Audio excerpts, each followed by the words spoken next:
नमस्कार, आप देख रहे हैं अर्थ न्यूज़ डिजिटल प्लेटफॉर्म। मैं हूं आपके साथ अमन शर्मा। आज मैं आपके साथ एक ऐसी वीडियो शेयर करने वाला हूं जिस वीडियो को आप देखेंगे तो ये वीडियो आपके लिए भी अहम रहेगी। और ये वीडियो को ज़्यादा से ज़्यादा इसलिए शेयर करिएगा क्योंकि आपके परिवार में किसी न किसी को किडनी बीमारी जो है वो होगी और परेशान होंगे और उन्हें कहीं ना कहीं एक बेहतरीन इलाज जो है वो नहीं मिल रहा होगा। किडनी बीमारी एक ऐसी बीमारी है जो बिना आवाज़ के आपके बदन को ख़त्म कर देती है और कहीं ना कहीं इसके सिम्टम्स भी जो हैं वो पता नहीं चल पाते हैं। इसी के रिलेटेड आज मैं डॉक्टर फयाज़ जी से ख़ास बातचीत करूँगा जो इसके रिलेटेड पूरी जानकारी देंगे। और सर, किडनी एक ऐसी बीमारी है, एक ऐसी साइलेंट डिजीज़ बन चुकी है, लोगों को इसके सिम्टम्स जो हैं वो नहीं पता चल पाते हैं। क्या कुछ इसके सिम्टम्स रहते हैं और किस तरह से लोग जो हैं वो इसको क्योर करें?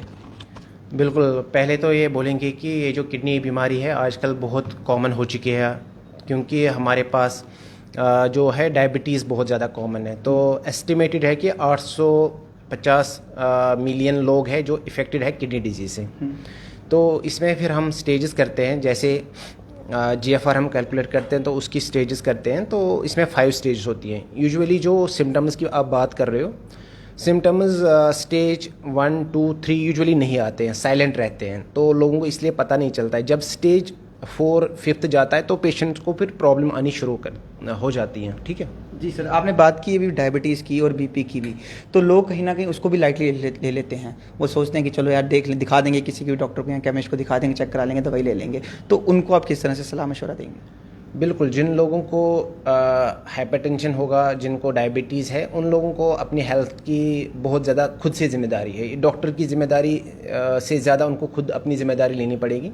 दोनों चीज़ कंट्रोल हो सकते हैं, तो दोनों चीज़ों के लिए अभी लेटेस्ट एडवांस मेडिसिन अवेलेबल है, दोनों को हमें कंट्रोल करना है। एक टारगेट होती है, जैसे ब्लड प्रेशर का 130 से कम रहना चाहिए और शुगर का लेस देन 130 फास्टिंग में रहना चाहिए और लेस देन 180 खाने के बाद रहना चाहिए।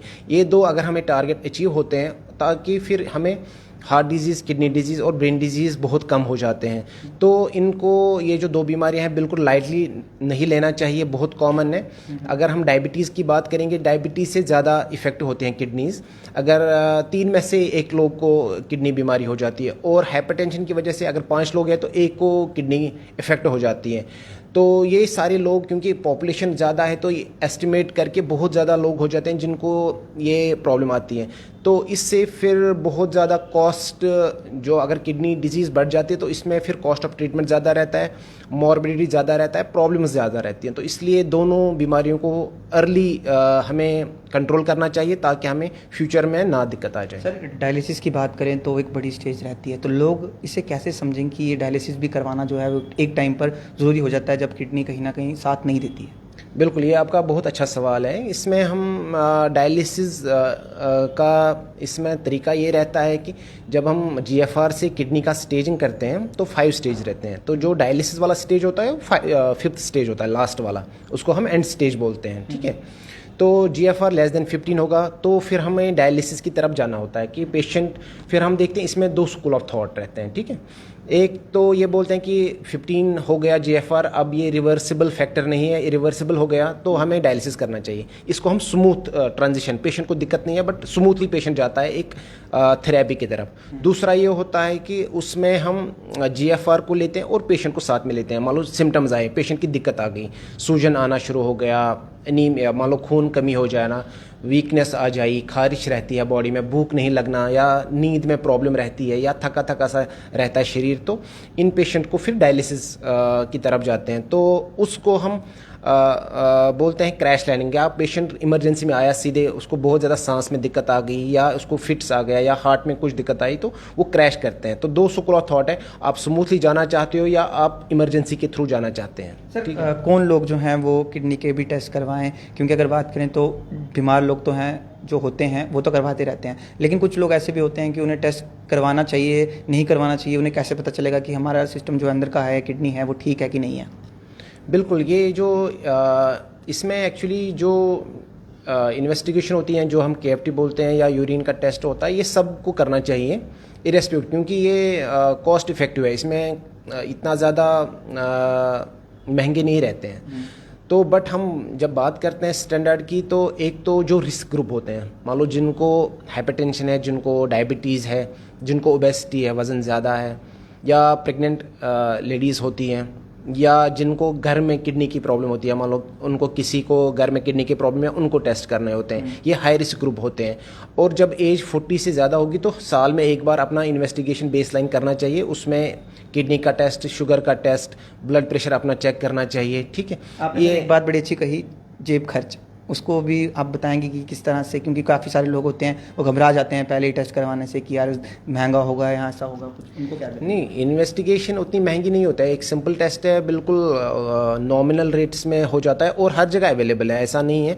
एक सिंपल अल्ट्रासाउंड करेंगे, एक KFT करेंगे, एक यूरिन का टेस्ट है, इसमें उतना ज़्यादा कॉस्ट नहीं पड़ता है। जैसे जैसे बीमारी बढ़ती है उसमें फिर दवाइयाँ महंगी पड़ती हैं और फिर उसमें डायलिसिस बाकी चीज़ें करना, वो तो बहुत ज़्यादा उसमें पैसे लग जाते हैं। इसलिए बेटर होता है कि अर्ली डिटेक्शन और अर्ली ट्रीटमेंट इन लोगों के लिए बहुत अच्छा रहता है। तो ये थे हमारे साथ डॉक्टर फयाज़ बानी, जिन्होंने काफ़ी अच्छी जानकारी दी है और किडनी स्पेशलिस्ट हैं। आखिरी में जाते जाते फयाज़ जी क्या संदेश देंगे आप जम्मू वासियों को, किस तरह से वो अपने आप का ध्यान रखें? लोगों के लिए मैसेज रहेगा, जो भी लोग हैं जिनको ये प्रॉब्लम्स है, तो अर्ली डिटेक्शन इम्पॉर्टेंट है इसमें, अर्ली डिटेक्शन, अर्ली ट्रीटमेंट, ताकि हम जो किडनीज़ हैं हम उनको प्रोटेक्ट कर सकते हैं। तो ये थे हमारे साथ डॉक्टर फयाज़ बानी, kidney specialist from escort, Fortis escort from Amritsar. बेहतरीन जानकारी इन्होंने आज दी है किडनी को लेकर, और ये जानकारी जो इन्होंने दी है ना, ये आप लोगों के लिए काफ़ी ज़रूरी रहने वाली है। और ये इसलिए मैं ऐसा कह रहा हूँ क्योंकि आजकल जो किडनी की बीमारियाँ हैं ना, वो आपको पता नहीं चलती हैं अचानक से, बाद में आपको अचानक से पता चलेंगी तो फिर कहीं ना कहीं ज़्यादा प्रॉब्लम हो जाती है, दिक्कत हो जाती है। ठीक कह रहा हूँ मैं ऐसा? बिल्कुल बिल्कुल। तो हाँ, इस चीज़ का भी ध्यान रखना चाहिए ना लोगों को। हाँ, अर्ली डिटेक्शन इंपॉर्टेंट मैसेज यही रहेगा कि अगर बाद में होता है तो फिर उसमें एक तो ट्रीटमेंट लगेगा ही लगेगा, दूसरा उसमें और भी जो मोडेलिटीज़ है, जैसे पेशेंट को डायलिसिस लगती है, फिर ट्रांसप्लांट हो जाता है, तो so there are so many things. और इसमें दूसरा इंपॉर्टेंट ये है कि अगर जैसे जैसे किडनी बीमारी बढ़ती है, दूसरे ऑर्गन्स भी इफेक्ट होते हैं। जैसे हार्ट में प्रॉब्लम आती है तो फिर दूसरा हार्ट में भी फिर कमज़ोरी आ जाती है, इसलिए फिर लाइफ की जो प्रॉब्लम्स होती है वो ज़्यादा बढ़ती हैं। तो अगर आपको डायबिटीज़, बीपी या किडनी की प्रॉब्लम है तो जल्द जो है वो आप लोग टेस्ट करवाएं। Fortis escort kidney specialist doctor Fayaz बानी जो हैं वो हमेशा आपके साथ खड़े रहेंगे। आप इनको संपर्क कर सकते हैं या आपको हर एक प्रॉब्लम का जो है वो हल बताएंगे और आप इनसे मिल भी सकते हैं। फिलहाल इस वीडियो को शेयर जरूर करिएगा ताकि ये वीडियो जो है वो हर किसी तक पहुँच सके। देखते रहिए अर्थ न्यूज़, क्या ना पसंद है शोनी के साथ, दीजिए इजाज़त, नमस्कार।